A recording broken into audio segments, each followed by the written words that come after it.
Hello everyone, welcome to my YouTube channel. आज 20 जुलाई 2020 है और आज की इस वीडियो में हम एजुकेशन और जॉब रिलेटेड अपडेट्स को कवर करने वाले हैं। तो लास्ट तक इस वीडियो को आप जरूर देखें जिससे एक भी अपडेट आपसे मिस ना हो। सबसे पहले बात कर लेते हैं आगामी शिक्षक भर्तियों की, जो कि इसमें अपडेट दे रखी है। उच्च शिक्षा निदेशालय में अटकी शिक्षकों की भर्ती लगभग ये काफ़ी दिनों से चर्चा में चल रही है वैकेंसी, और इसमें लगभग 4500 शिक्षकों के पद रिक्त हैं। तो इसके संबंध में क्या जानकारी दे रखी है, आइए देख लेते हैं। प्रदेश के सहायता प्राप्त महाविद्यालयों में शिक्षकों की भर्ती का प्रस्ताव उच्च शिक्षा निदेशालय में अटका हुआ है। सहायता प्राप्त महाविद्यालयों में शिक्षकों के 4500 से अधिक पद खाली हैं। प्रदेश में 331 सहायता प्राप्त महाविद्यालय संचालित हैं। इनमें 12,879 शिक्षकों के पद सृजित हैं। करीब 4500 से अधिक पद खाली हैं। निदेशालय को महाविद्यालयों की ओर से करीब 3900 पदों पर भर्ती का प्रस्ताव भेजा गया है, लेकिन निदेशालय ने भर्ती के लिए आयोग को अधियाचन नहीं भेजा है। कुछ महीने पहले 550 पदों का अधियाचन भेजा गया था, उसे भी वापस मांग लिया गया है। सूत्रों के अनुसार भर्ती के लिए 2 साल से नया अधियाचन उच्च शिक्षा सेवा चयन आयोग को नहीं भेजा गया है। उधर शिक्षकों की कमी के कारण महाविद्यालय में शिक्षण कार्य प्रभावित हो रहा है। ऑनलाइन कक्षाओं के संचालन में भी दिक्कत आ रही है। उच्च शिक्षा निदेशक डॉक्टर वंदना शर्मा का कहना है कि महाविद्यालयों से मिले प्रस्ताव की जांच की जा रही है। जांच पूरी होने वाली है, जल्दी भर्ती का अधियाचन आयोग को भेज दिया जाएगा। तो इस टाइप के स्टेटमेंट हमें लगभग हर दिन सुनाई देते हैं सरकारी विभागों की तरफ से, मंत्रियों की तरफ से और सरकारों की तरफ से कि हम इस पर कार्य कर रहे हैं, बहुत जल्द इसी कार्य को संपन्न करा लिया जाएगा। अभी हाल ही में बात की जाए 69 शिक्षक भर्ती की, मामला सुप्रीम कोर्ट में लंबित है। सरकार की लचर पैरवी के कारण मामला लंबित होता जा रहा है। वहीं जज साहब को भी कोई फर्क नहीं पड़ रहा है। फर्क पड़ रहा है तो सिर्फ और सिर्फ 69,000 चयनित मानसिक पीड़ितों को। तो ऐसी स्थिति में सरकार और सरकारी विभागों की हीला हवाली के चलते सिर्फ और सिर्फ छात्रों का ही नुकसान होता है। यह भर्ती लगभग पिछले 5-6 महीनों से केवल और केवल अखबारों में ही संपन्न दिखाई जा रही है, अखबारों में ही काम चल रहा है। कोरोना के बहाने के ये भर्ती आगे नहीं बढ़ पा रही है, और यहां पर अब कह रहे हैं अधियाचन मांग लिया गया है और उच्च शिक्षा निदेशालय में ये भर्ती लटकी हुई है। सरकार को ये चाहिए कि पहली बात तो सिर्फ और सिर्फ अखबारों में भर्ती विज्ञापन ना दिखाए। यदि करना ही है काम तो वास्तविकता में करे, युवाओं के हित में करे। और देखने वाली बात यह है कि जहां सरकार के 3 वर्ष पूर्ण होने को हैं, हो चुके हैं लगभग, और प्रत्येक सरकार की तरह ये भी सिर्फ और सिर्फ चुनावी वायदे और चुनाव के समय में हाईलाइट करती है भर्तियों को और उसका मौके पर फायदा उठाती है। तो ये जहां तक मेरा मानना है ये बहुत ही गलत है। स्टूडेंट्स के फेवर में यदि काम करना ही है तो सिर्फ और सिर्फ दिखावे से अच्छा है काम करके दिखाइए। हमारे जो शिक्षा मंत्री हैं, जो बेसिक शिक्षा मंत्री सतीश द्विवेदी जी, ये भी आए दिन सिर्फ और सिर्फ अपने फेसबुक पर किसी को जन्मदिन की बधाइयां देते रहते हैं, किसी को फॉलोअप की बधाइयां देते रहते हैं। लेकिन जिस पद पर आपको आसीन किया है जनता ने सम्मानपूर्वक, एटलीस्ट उस पद पर रहते हुए कुछ ऐसा इतिहास रच दीजिए कि आपको पब्लिक याद रखे, स्टूडेंट्स आपको याद रखें। वरना आप और हम आज नहीं तो कल इसी इतिहास का धूमिल अध्याय हो जाएंगे। यूपीपीएससी में इसमें दे रखा है, यूपीपीएससी का घेराव करेंगे एपीओ 2013 के अभ्यर्थी। यहां ध्यान देने वाली बात है, एपीओ 2013 यानी लगभग 7 वर्ष। तो यहां पर देख लेते हैं क्या अपडेट है। 7 साल में भर्ती पूरी नहीं होने पर एपीओ यानी अपर निजी सचिव यानी असिस्टेंट पर्सनल ऑफिसर 2013 के अभ्यर्थियों का भविष्य अधर में फंसा हुआ है। भर्ती पूरी कराने के लिए अभ्यर्थी उत्तर प्रदेश लोक सेवा आयोग का महीनों से चक्कर काट रहे हैं, लेकिन उनकी कोई सुनवाई नहीं हो रही है। लंबी समयावधि बीतने के कारण कई अभ्यर्थियों की आयु सीमा खत्म होने के कगार पर है, जिससे वे चिंतित हैं। अगस्त के प्रथम सप्ताह में अभ्यर्थी आयोग का घेराव करके रुकी भर्ती प्रक्रिया शुरू करने की मांग करेंगे। आयोग ने एपीओ 2013 के तहत 176 पदों पर भर्ती निकाली है। परीक्षा में 10,000 से ज्यादा अभ्यर्थियों ने आवेदन भी किया, लेकिन लिखित परीक्षा 11 अक्टूबर 2015, शॉर्ट हैंड हिंदी की परीक्षा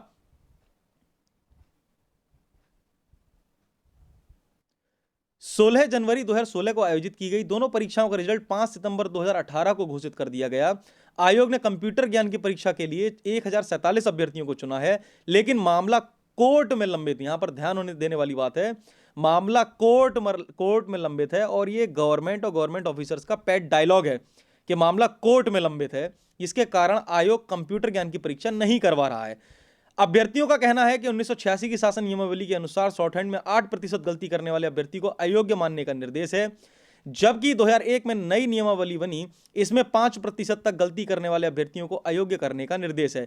एपीओ 2013 भर्ती में आयोग ने 1986 में बने नियम के आधार पर शॉर्ट हैंड का रिजल्ट जारी किया है। इससे अभ्यर्थियों ने कोर्ट में याचिका दाखिल कर दी। अभ्यर्थियों का दावा है कोर्ट ने आयोग को कंप्यूटर ज्ञान की परीक्षा कराने की अनुमति दे दी है, लेकिन आयोग अभी उस दिशा में कोई कदम नहीं उठा रहा है। इस पूरे अपडेट में आपको 2 चीजें बहुत ज्यादा ध्यान देनी है। पहली चीज एपीओ 2013 यानी 7 वर्ष पूर्व, और दूसरा मामला कोर्ट में लंबित है। यही नियम बना लिया है उत्तर प्रदेश सरकार ने। गलतियां करें सचिव, गलतियां करें अधिकारी, गलतियां करें सरकार, और झेलें सिर्फ और सिर्फ अभ्यर्थी। आप ये कल्पना करके देखिए, 7 वर्षों से ये अभ्यर्थी, बेशक ये संख्या 176 नजर आती है आपको, लेकिन टोटल 10,000 कैंडिडेट्स हैं जिन्होंने ये परीक्षा दी थी। ऐसे मानसिक शोषित हो रहे होंगे, ये बात को आप सोच भी नहीं सकते। और गलतियां किसकी? अब आप कहने को कुछ भी कह लीजिए कि हाईकोर्ट में मामला लंबित है, सुप्रीम कोर्ट में लंबित है, या स्टूडेंट्स केस कर देते हैं। मौका आप ही देते हैं, मौका सरकारें ही देती हैं, मौका सरकारी विभाग देते हैं, मौका वो सचिव देते हैं जिनको भर्ती कराने की अपेक्षा भर्ती रुकवाने में ज्यादा आनंद आता है। आपको यह बात अजीब लग रही होगी, लेकिन यही वास्तविकता है। जहां पर हम लोग जानते हैं कि न्यायिक प्रक्रिया न्याय दिलाने के लिए होती है, लेकिन शिक्षा व्यवस्था और रोजगार व्यवस्था को देखते हुए यह कहने में कोई अतिशयोक्ति नहीं है कि सिर्फ और सिर्फ न्यायालय भर्तियों को रुकवाने का एक खेल मात्र रचते हैं। भर्तियों को किस तरह से रोका जाए, भर्तियों में किस तरह की तारीख पर तारीख लगा दी जाए और भर्ती प्रक्रिया लंबित चलती रहे। एक 7 वर्ष का समय बहुत होता है, 7 वर्ष में सरकारें बदल जाती हैं, लेकिन वर्तमान सरकारें कहती हैं पूर्व सरकारों का ये रायता है तो हम क्यों समेटेंगे। लेकिन सोचने वाली बात यही है कि गवर्नमेंट इस मामले में क्या कर रही है। अगर आपको भी उसी रंगरूट पर कार्य करना था तो आप क्या कहकर सत्ता में आए थे, आप किस लिए सत्ता में आए थे। माननीय शिक्षा मंत्री जी भी अगर कहीं से भी उन तक आवाज पहुंचे तो इस बात को वो सोचें कि 1 वर्ष से ऊपर समय हो गया है उन्हें इस पद पर आसीन हुए। 1 वर्ष के अंतर्गत उन्होंने अपने पद पर रहते हुए अपने पद की गरिमा के प्रति ऐसा कौन सा कार्य किया है जिस पर युवा गर्व करें, जिस पर अभ्यर्थी गर्व करें, या वे स्वयं अपनी अंतरात्मा से पूछें कि पिछले 1 वर्ष में उन्होंने ऐसी अभ्यर्थियों के लिए, ऐसी भर्तियों के लिए कौन सा ऐसा सराहनीय कदम उठाया, सिवाय जांचों के, सिवाय ऑनलाइन पोर्टल्स के, ये ऐसा कौन सा कदम उठाया, सिवाय जन्मदिन पर बधाइयां देने के, सिवाय फॉलोअप पे बधाइयां देने के। आज यहां पर हमारी कार्रवाई हो रही है ऑनलाइन, हम यहां पर आज मीटिंग कर रहे हैं, आज हम यहां प्रचार कर रहे हैं। आप दिल्ली में जाकर सीना ठोक कर कहते हैं कि हम यहां पर उत्तर प्रदेश में जो बेसिक स्कूल है उसका हमने कायाकल्प किया है। अरे आप कायाकल्प का मीनिंग तो समझ लीजिए पहले, कायाकल्प का मीनिंग क्या होता है। बच्चों का छोड़िए, आपने सिर्फ अपना कायाकल्प किया है। आप फोटोशूट, फोटोशॉप एडिट करा के सिर्फ और सिर्फ केवल पब्लिसिटी स्टंट करते हैं और कुछ नहीं। नेक्स्ट अपडेट है 68,500 चयनितों की। 68,500 जो चयनित हैं, जो अभी बेसिक शिक्षा विभाग में अपनी नौकरी कर रहे हैं, उनके लिए जब से अनामिका का प्रकरण सामने आया है उसके बाद जांच बैठ गई है। जांच में सभी जितने भी अध्यापक हैं उनको अपने डॉक्यूमेंट्स की जांच करानी है और मानव संपदा पोर्टल पर अपने सारे डॉक्यूमेंट्स अपलोड करके उसकी जांच करवानी है। ऐसी स्थिति में जो 68,500 के अभ्यर्थी चयनित सहायक अध्यापक हैं उनके डॉक्यूमेंट्स अभी भी जमा हैं ऑलरेडी, और जमा होने के कारण वे अपने जो स्कैन कॉपी है अपलोड करने में दिक्कत आ रही है। इसके संबंध में अपडेट दे रखी है, देख लेते हैं क्या दिया रहा है। मानव संपदा पोर्टल पर सूचनाएं अपडेट करने में सैकड़ों शिक्षकों को परेशानी हो रही है। बेसिक शिक्षा विभाग ने 31 जुलाई तक सूचनाएं अपडेट नहीं करने पर वेतन रोकने की चेतावनी दी है, जबकि 68,500 भर्ती में चयनित शिक्षकों के मूल प्रमाण पत्र 2 साल बाद भी बेसिक शिक्षा अधिकारी कार्यालय में ही जमा है। जब तक प्रमाण पत्र नहीं मिलते शिक्षकों के लिए उन्हें अपलोड करना मुमकिन नहीं है। 68,500 सहायक अध्यापक भर्ती के नियुक्ति पत्र क्रमशः मई व सितंबर 2018 में जारी हुए थे। उस समय काउंसलिंग के दौरान शैक्षणिक रिकॉर्ड के सत्यापन के लिए शिक्षकों के मूल दस्तावेज जमा कर लिए गए थे, जो आज तक वापस नहीं हो सके हैं। यह समस्या प्रयागराज समेत प्रदेश के कई जिलों में बनी हुई है। इन शिक्षकों का कहना है कि बिना मूल प्रमाण पत्र के ये किन दस्तावेजों का सत्यापन ब्लॉक रिसोर्स सेंटर पर कराएं और किस प्रमाण पत्र को मानव संपदा पोर्टल पर अपलोड करें। बेसिक शिक्षा निदेशक सर्वेंद्र विक्रम सिंह की ओर से शनिवार को जारी पत्र में कहा गया कि शिक्षक हाई स्कूल, इंटर, स्नातक, बीएड या बीटीसी के अंकपत्र और प्रमाण पत्र का सत्यापन कराते हुए अपलोड करा लें। तो ये बात हो गई। 68,500 जो चयनित अध्यापक हैं उनके डॉक्यूमेंट्स कई जिलों में अभी भी बेसिक शिक्षा अधिकारी कार्यालय में सबमिट हैं, जिस कारण वे ऑनलाइन सबमिट करने में उन्हें दिक्कत आ रही है। यहाँ पर एक प्रश्न ये भी खड़ा होता है, जब कैंडिडेट्स को नियुक्ति दी जा रही होती है तब भी उनसे एक फोटो स्टेट्स का और ऑनलाइन सेट सबमिट किए जाते हैं। जब इतने डॉक्यूमेंट्स और इतने सारे जो फोटो स्टेट्स का जत्था सबमिट करवाया जाता है तो क्या उस टाइम केवल रद्दी जमा करने के लिए ये सबमिट करवाया जाता है? उस टाइम ये जांच कमेटी कहाँ जाती है? उस टाइम ये प्रक्रिया कहाँ जाती है? सिर्फ कागजों में चल रही होती है जांच कार्यवाही, और ये बार बार कमेटी बनाना, बार बार सिर्फ और सिर्फ सस्ती लोकप्रियता के लिए ऐसे काम करना।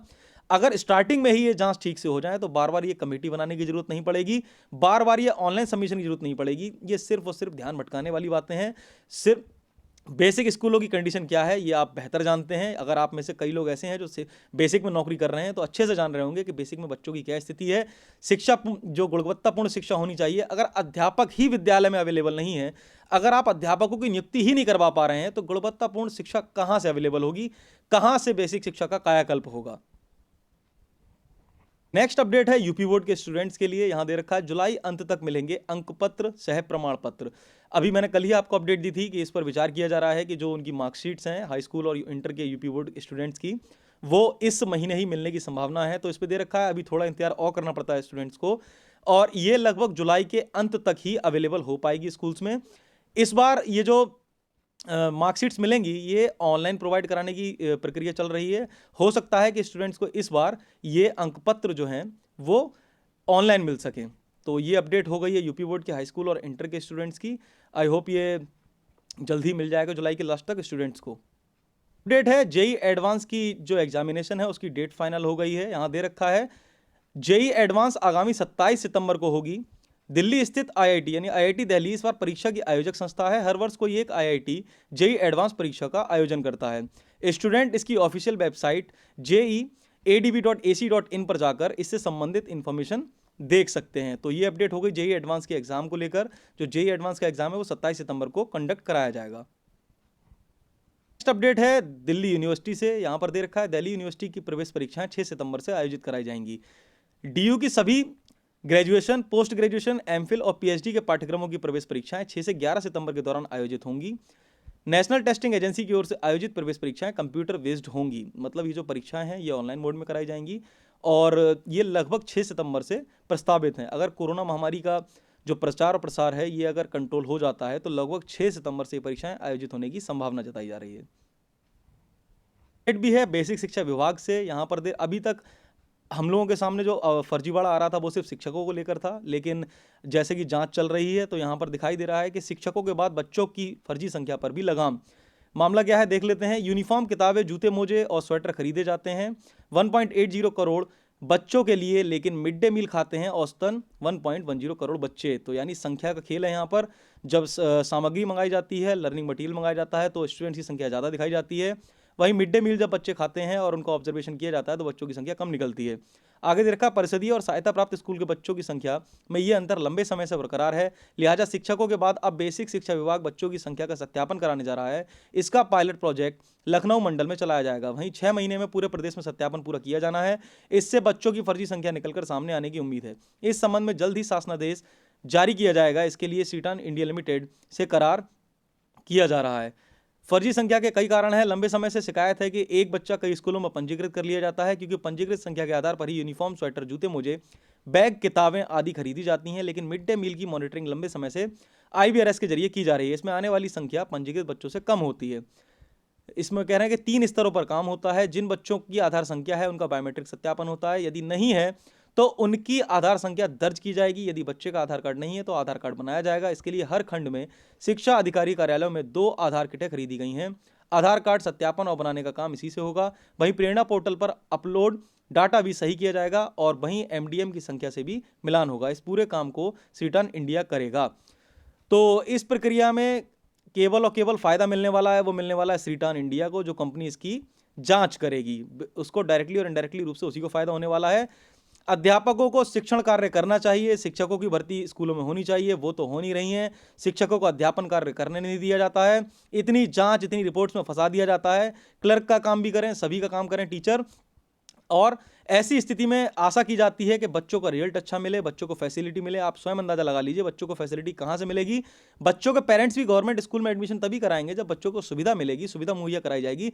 आप सोचते हैं सिर्फ मिड डे मील के नाम पे बच्चों को केवल और केवल स्कूल में आप एडमिशन करा लेंगे, तो मेरा मानना ये कहीं से कहीं तक ठीक नहीं है। ये एक अल्टरनेटिव वे हो सकता है, लेकिन अगर बात करें मेन स्ट्रीम की, तो मेन स्ट्रीम का मतलब ये है कि बच्चों को आप जब डायरेक्ट बेनिफिट्स देंगे, अच्छी गुणवत्ता की शिक्षा देंगे, तभी बच्चे आकर्षित होंगे सरकारी स्कूलों की तरफ। जब सरकारी स्कूलों से रिजल्ट मिलेगा और बच्चे अच्छी अच्छी स्ट्रीम में आगे बढ़ेंगे, तभी अभिभावक भी आकर्षित होंगे। और जहां पर अभी बात कर लें तो शिक्षकों और जो छात्र हैं उनका रेशियो ही बहुत ज़्यादा ख़राब है। कहीं पर ऐसी ऐसी जगह हैं जहां पर शिक्षक सिर्फ एक है, सैकड़ों बच्चे हैं, और कहीं ऐसी स्थिति है कि 50 बच्चे हैं और 10 टीचर हैं। तो ये भी सुधार करने की आवश्यकता है। अपडेट है पॉलिटेक्निक को लेकर। पॉलिटेक्निक के एग्जाम जो हैं उनमें प्रमोट किया जाना है स्टूडेंट्स को। यहाँ दे रखा है पॉलिटेक्निक में दूसरे व चौथे सेमेस्टर के छात्र प्रमोट होंगे।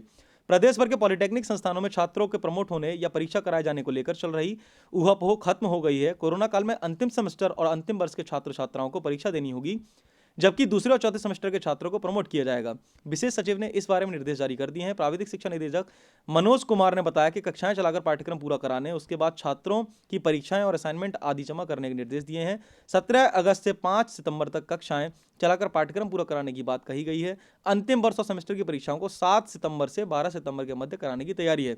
तो जो पॉलिटेक्निक के स्टूडेंट्स हैं उनकी परीक्षाएं, फाइनल ईयर के जो परीक्षाएं हैं वो लगभग 7 से 12 सितंबर के मध्य कराने की तैयारी है, क्योंकि ऑलरेडी गाइडलाइंस जारी कर दी हैं यूजीसी ने। तो ऐसी स्थिति में सितंबर लास्ट तक ये परीक्षाएं हो जानी चाहिए। तो अगर सब कुछ सही रहा तो ये परीक्षाएं लगभग सितंबर में सभी विश्वविद्यालयों और संस्थानों की करा ली जाएंगी। अपडेट है लखनऊ यूनिवर्सिटी से। यहाँ पर दिक्कत आ रही है, 50,000 से ज़्यादा छात्रों की प्रोन्नति पर संकट छाया हुआ है। देख लेते हैं क्या मैटर है।